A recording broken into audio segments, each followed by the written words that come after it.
Hello, ladies and gentlemen. Greg McCloskey from ForexLive.com. This is a Forex quick look and take a look at the dollar versus Canada. Today's date, January 6, 2025. Let's get started. Today, Prime Minister Trudeau said he would resign as the Liberal Party leader, and Adam has outlined all the implications of that in his post. You can see it right here.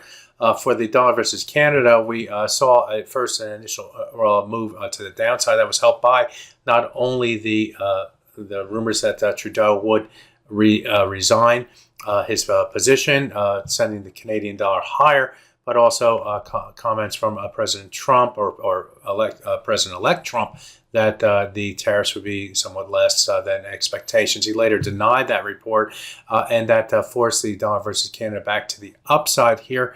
And then Trudeau's announcement of his resignation, despite the the initial positive reaction to the Canadian dollar, is now seeing more of a negative reaction, pushing the price to new highs in the last current hourly bar. The high price just reached a level of 1.4360.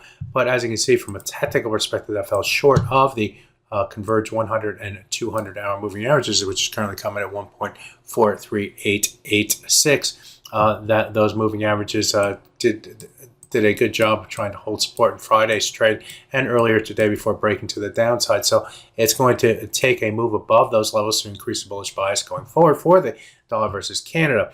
The other thing to be aware of from a technical perspective in this currency pair is this red box. This red box has been defining the ups and the downs for this currency pair going back to, well, this day right here, which is around December 18th or 19th, and somewhere thereabouts, where the price finally broke above into that red box.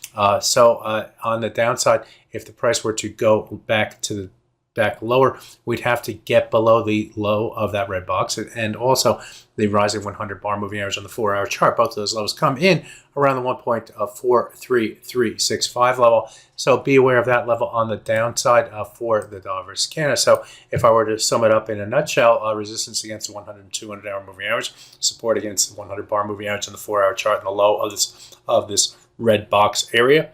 Those are the defining levels for this currency pair. Break below the lower end and it increases a bearish bias. Move above the 100 and 200 hour moving average and it increases a bullish bias. In between, there's a battle going on between buyers and sellers, and that may be what is happening from a political perspective in Canada, as well as a look for a new leader. So there you have it, a look at the dollar versus Canada. My name is Greg McCloskey. Good fortune with your trading. Bye-bye now.